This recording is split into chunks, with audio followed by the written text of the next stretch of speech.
నమస్తే, this is Sourya. Welcome to our channel. ఈ రోజు మనతో పాటు సీనియర్ జర్నలిస్ట్ దాము బాలాజీ గారు ఉన్నారు. వారితో మాట్లాడదాము.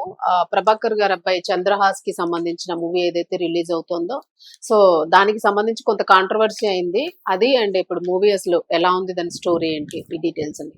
నమస్తే సార్. నమస్తే సార్, మూవీ రిలీజ్ అవ్వకముందే కాంట్రవర్సీ అంటే ఇది ఒక ప్యాషన్ గా పెట్టుకున్నారు, కాంట్రవర్సీ అయితే హిట్ అవుతుంది అన్నట్టుగా. బట్ ఇదంతా ఊహించిన దానికన్నా వేరే వైపు డైవర్ట్ అయిపోయినట్టు కనిపిస్తుంది. అండ్ మూవీ ఎట్లా ఉంది, స్టోరీ ఏంటి, దాని గురించి. చంద్రహాస్ హీరో చంద్రహాస్ కి సంబంధించి 2 రోజుల నుంచి వివాదం పెద్ద ఎత్తున నడుస్తుంది. అది సమస్య పోకపోగా అది ఇంకా పెరిగి పెద్దదైంది. అతను జర్నలిస్ట్ ని తిట్టడం, జర్నలిస్ట్ వెళ్లి మాదాపూర్ లో కంప్లైంట్ చేయడం, తర్వాత తెలంగాణ పోలీసుకి కూడా ట్యాగ్ చేసినప్పుడు తెలంగాణ పోలీస్ హైదరాబాద్ పోలీస్ కి దాన్ని ఫార్వర్డ్ చేశారు. సో కేసు అయితే నమోదైంది. దాని తర్వాత నిన్న ఇప్పుడు కొత్తగా వచ్చిన వార్త ఏంటంటే, ఒక constable Jubilee hills police station లో కూడా ఈ అబ్బాయి మీద కంప్లైంట్ ఇచ్చాడని చెప్తున్నారు. So Jubilee hills police station లో కూడా ఈ కేసు నమోదైంది. ఎందుకంటే ఇది జూబ్లీ హిల్స్ పోలీస్ స్టేషన్ పరిధిలో ఉన్న దస్పల్లా హోటల్లో ఈ ఫంక్షన్ జరిగింది, అక్కడ మాట్లాడాడు. అందుకని ఒక కానిస్టేబుల్ కూడా ఇది మా ఫ్యామిలీస్ పిల్లలు అంతా కూడా ఇన్ఫ్లుయెన్స్ అవుతున్నారు, వాళ్ళు కూడా గుంజ అని ఈ పాట పాడుతున్నారు, సో ఇది పిల్లల్ని బాగా డిస్టర్బ్ చేస్తుంది అని చెప్పి అతని మీద చర్య తీసుకోవాలి. పైగా అతను స్వయంగా ఒప్పుకున్నాడు కూడా, నేనే పాడాను, నన్ను ఎవరు పాడమని చెప్పలేదు, నేనే అది ఇంపాక్ట్ కోసం పబ్లిసిటీ కోసం నేనే పాడానని అతనే కన్ఫెస్ కూడా చేసుకున్నాడు. కాబట్టి ఖచ్చితంగా అది పబ్లిక్ ఇండీసెన్సీ కింద, తర్వాత ఐటీ యాక్ట్ కింద కూడా అది వస్తుందన్నమాట. సో అలాగైతే కేసు అయితే నమోదైంది. కాకపోతే ఏంటంటే దీంట్లో అరెస్టు స్థాయిలోకి వెళ్తుందా అనేది చూడాలి. ఎందుకంటే మామూలుగా ఇలాంటి కేసులు అరెస్టులు చేయరు, నోటీసులు ఇచ్చి పిలిపిస్తారు, వివరణ తీసుకుంటారు. కేసు అయితే ఎఫ్ఐఆర్ అయితే అతని మీద ఉంటది. సో రేపు ఏదైనా అతనికి కొన్ని విషయాల్లో ఎఫ్ఐఆర్ ఉండడం అనేది ఒక పాస్పోర్ట్స్ ఇట్లాంటి విషయాల్లో కొంత ఇబ్బందులు ఉండే అవకాశం అయితే ఉంది. కాకపోతే ఏంటంటే కన్విక్షన్ లేకపోతే పెద్ద పాస్పోర్ట్లు అవి కూడా ఏమి ఇబ్బంది ఉండదు. కన్విక్షన్ లేదు కానీ కేసు, క్రిమినల్ కేసు ఒకటి ఉంటది. ఇప్పుడు 2 కేసులు అట్లా అనుకుంటే ఇప్పుడు ఆర్జీవి లాంటి వాళ్ళ మీద ఎన్ని కేసులు ఉంటాయో వాళ్ళకే తెలియదు. మామూలుగా మినిమం 100-200 కేసులు ఉన్న వాళ్ళు బోల్డ్ మంది తిరుగుతూనే ఉన్నారు. కన్విక్టెడ్ అయితేనే ప్రాబ్లము, కన్విక్టెడ్ కాకపోతే ఆ ప్రాబ్లం లేదు. అయితే ఇప్పుడు దీని మీద పెద్ద ఎత్తున చర్చ అయితే స్టార్ట్ అయింది. చాలా మంది ఇప్పుడు రాను ఏమైందంటే, ఈ అబ్బాయి ఒకసారి చెప్పేసి నేను చెప్పనని మళ్ళీ ఆ జర్నలిస్ట్ కి ఒరే నీకుందిరా అని వార్నింగ్ ఇవ్వడం అనేది బాగా ఇదైంది. అతను మళ్ళీ దానికి జర్నలిస్ట్ కూడా సమాధానం చెప్పాడు. రెండోది ఆ ఛానల్ కూడా ప్రముఖ ఛానల్ కాబట్టి వాళ్ళు కూడా గట్టిగా తన్నేస్తున్నారు. దీంతో రైవల్ ఇప్పుడు ఏంటంటే ఛానళ్ళ మధ్య కూడా రైవల్రీ ఉంటది కాబట్టి ఒకరెవరన్నా ప్రమోట్ చేస్తా లేకపోతే విమర్శిస్తా ఉంటే ఇంకొకరు దానికి రివర్స్ లో చేస్తారు. వ్యూస్ కూడా రివర్స్ లో చేస్తేనే వస్తుంది కదా, అదే చేస్తే ఏమొస్తుంది. అలాగే ఇప్పుడు అతన్ని కూర్చోబెట్టి చాలాసేపు అనేక మందితో కూర్చోబెట్టి చేస్తున్నారు బలవంతంగా. ఇక్కడ సమస్య ఏంటంటే, చాలా మంది ఏమనుకున్నారంటే వాళ్ళ నాన్న దీన్ని ఇలాంటి దాన్ని అలో చేయడు ప్రభాకర్, ఇతను వాళ్ళ నాన్న మాట కూడా వినకపోవచ్చు అని అనుకున్నారు. కానీ డైరెక్ట్ గా ప్రభాకరే సపోర్ట్ చేస్తారు. ఆయన స్టేజ్ మీద పొగిడాడు, గుంజు డైలాగ్ ఆయన కూడా చెప్పి మరి. స్టేజ్ మీద కాదు, మామూలుగా టీవీ డిస్కషన్ లో కూడా ప్రభాకర్ కూడా కూర్చున్నాడు. కూర్చొని నాన్న ఇది కరెక్టేనా అన్న అని చెప్తున్నాడు, బాగా కూర్చో నాన్న అంటున్నాడు. ఇలాగా అతను ఏదో చిన్నపిల్లోని ముద్దు చేసినట్టు చేస్తున్నాడు తప్ప దీని గురించి అతను కూడా ఏమి ఇది లేదు, అంటే తప్పేముంది అన్నట్టుగా అంటున్నాడు. సో ఇక్కడ 2 యాంగిల్స్, తప్పేముంది అనుకున్నప్పుడు తప్పు ఏం లేదు నిజానికి. ఎందుకంటే అందరూ బూతులు మాట్లాడతారు కదా, బూతులు అనేది వాడుక భాష, ప్రజల భాష. అతనికి నిజానికి వాడుక భాష, ప్రజల భాష మాట్లాడాడు అనేది కూడా అంటున్నారు. కాకపోతే ఇక్కడ అదే ఒకటి చెప్తున్నారు. రెండోది వేరే విషయాలు తీసుకొస్తున్నారు.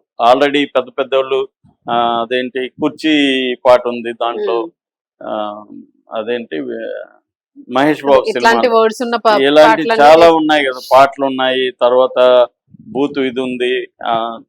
ఇతనేదో కొత్తగా ఇతనే మాట్లాడింది కాదు కదా, అతనేదో ఇంపాక్ట్ కోసం ఒక మాట్లాడు, దాని మీద ఎందుకు అతని మీద ఇలా పడాలి, ఒక చిన్నపిల్లోడిని ఇంత అరెస్ట్ చేయడం అవసరమా అనేది చాలా మందికి జాలి కూడా అబ్బాయి మీద వచ్చింది. రెండోది ఏంటంటే ఏ టాపిక్ లేనప్పుడు ఉన్న టాపిక్ ని అరగదీస్తుంది కాబట్టి మీడియా, సో దీని మీద పడుతుంది తప్ప నిజానికి అది పెద్ద విషయం కాదు. ఇంతకంటే ఘోరంగా మాట్లాడుతున్నారు. బాలయ్య మాట్లాడాడు శ్రీల గురించి, సో అప్పుడంతా అంత అటాక్ మీద లేదు కదా అనేది. కాకపోతే ఇప్పుడు సోషల్ మీడియా ఇవన్నీ జరిగినాక పెరిగినాక వీళ్ళ మీద ఏదొచ్చినా ఇష్యూ వచ్చినా, ముఖ్యంగా సినిమాకి సంబంధించి ఇదే భాష ఇప్పుడు రాజకీయ నాయకులు అయితే ఇంకా భయంకరంగా మాట్లాడుతున్నారు. రాజకీయ పార్టీలు అయితే బూతులు మామూలుగా సీఎం స్థాయిలో ఉన్నవాళ్లే దారుణంగా మాట్లాడుతున్నారు. సీఎంలు, ఎక్స్ సీఎంలు, మంత్రులు వీళ్ళే దారుణంగా మాట్లాడుతున్నప్పుడు పిల్లవాడు అదేదో కాంటెక్స్ట్ లో సరదాగా అక్కడ మాట్లాడితే దానికి ఎందుకు అనేది కూడా వస్తుంది.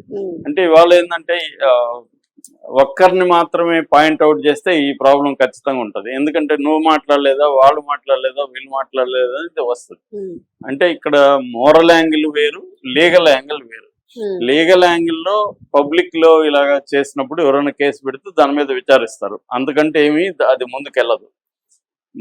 కాకపోతే ఇప్పుడు ఆంధ్రప్రదేశ్ లో దాన్ని కూడా సీరియస్ గా తీసుకొని భయంకరంగా కేసులు పెడుతున్నారు. ఎవరన్నా ఒక పోస్ట్ ఇప్పుడు రాంబాబు ఆ తిట్టిన దానికి చంద్రబాబు కూడా ఆల్రెడీ కేసు పెట్టారు, వాళ్ళ ఇంటి మీద దాడి చేశారు, మళ్ళీ చంద్రబాబు హైకోర్టుకి వెళ్ళబోతున్నాడు అని కూడా వార్తలు వస్తున్నాయి. సో ఇలాగా ఉంటది. అట్లాగే వ్యక్తిగతంగా ఏంటంటే ఎవరినన్నా తిట్టినప్పుడు అది పరువు నష్టం కేసు వేయచ్చు, డిఫామేషన్ అంటారు. దాంట్లో కూడా మళ్ళీ సివిల్ డిఫామేషన్, క్రిమినల్ డిఫామేషన్ రెండు ఉంటాయి. సివిల్ డిఫామేషన్ ఏమో నా పరువుకి ఎంత వాల్యూ అంటే 10 కోట్లు 20 కోట్ల వాల్యూ అని ఆ డబ్బులు కట్టమని వస్తుంది. క్రిమినల్ డిఫామేషన్ క్రిమినల్ యాక్ట్ కింద వాళ్ళ మీద చర్యలు తీసుకునే అవకాశం ఉంది. సో కాకపోతే ఏమి జరగదు. ఇప్పుడు కొండా సురేఖ మాట్లాడింది ఇతను సమంత గురించి, దాని మీద ఏమైంది? ఆమె వెళ్తుంది, ఆమె తరపున ఎవరు కోర్టుకి అటెండ్ అవుతారు, అది కోర్టులో జరుగుతూ ఉంటది. అతి కేసులకే దిక్కులేదు. ఇక్కడ పెద్ద పెద్ద ఫైనాన్షియల్ ఫ్రాడ్లకే త్వరగా తేలవు. అట్లాంటిది ఈ కేసులు ఏముంటుంది, అందుకని కేసులు ఏమి జరగవు. సో ఈ నేపథ్యంలో ఈ రోజు అతనిది బరాబర్ ప్రేమిస్తా సినిమా రిలీజ్ అయింది. నేనైతే చూడలేదు, కానీ రివ్యూలు ప్రకారం ఏంటంటే అది బేసిక్ గా కొత్త కథ ఏమి కాదు. విలేజ్ లో 2 గ్రూపులు ఉంటాయి. రుద్రం అనే ఒక గ్రామం ఉంటది. ఆ గ్రామంలో ధర్మాన కర్మాన అనే 2 గ్రూపులు ఉంటాయి. 2 లీనేజెస్ అంటారు కదా, ధర్మాన వంశము, కర్మాన వంశం. సో ధర్మాని కర్మాని అని పెట్టారు. ఈ 2 వంశాల మధ్య తరతరాల రైవలరీ ఉంటది. ఈ రైవలరీ ఉన్న 2 వంశాలకు సంబంధించి చందు అనే ఒక అబ్బాయి, బుజ్జమ్మ అనే ఒక అమ్మాయి ఉంటది. సో వీళ్ళిద్దరి మధ్య లవ్. ఇది చాలా సార్లు చాలా సినిమాల్లో వచ్చేసింది. లాంగ్ బ్యాక్ మన తమిళ్లో వచ్చింది ఈ సినిమా, సేమ్ సబ్జెక్ట్. ఆ తర్వాత తెలుగులో కూడా చాలా వచ్చేసాయి. మహేష్ బాబు సినిమా ఉంది, 2 మాఫియా గ్రూపుల మధ్య రైవలరీ ఉండే లవ్ స్టోరీ. ఇవి ఇంగ్లీష్ లో ఇంకా చాలా ఉన్నాయి ఇలాంటివి. సో అందువల్ల కథ పెద్ద ఏమి లేదు, కానీ కొత్తగా అయితే ఏమి లేదు. సో దీనివల్ల ఆ విలేజ్ లో వచ్చిన మార్పు ఏంటి అనేది సరదాగా సాగుతుంది సినిమా అనేది చెప్తున్నారు. అయితే ఈ రోజు ఏంటంటే చాలా సినిమాలు రిలీజ్ అయింది. అవును, దాదాపు ఒక 8-10 దాకా రిలీజ్ అయినాయని చెప్తున్నారు. అందులో దీనికి ఏమి పెద్ద పైగా నెగిటివ్ ఇది వచ్చింది కాబట్టి సినిమా ఎవరన్నా బాగుందంటే తప్ప దీనికి వెళ్ళరు. సో కాకపోతే ఇది ఏమంటే అన్ని సినిమాల్లోకి ఇది పాపులర్ అయితే అయింది ఈ గొడవ వల్ల. కానీ పాపులర్ ఒకటే, ఇప్పుడు ఎవరు సినిమా థియేటర్కి వెళ్ళి పాపులర్ అయింది కదా మనం చూద్దాం అనుకున్న పరిస్థితి లేదు.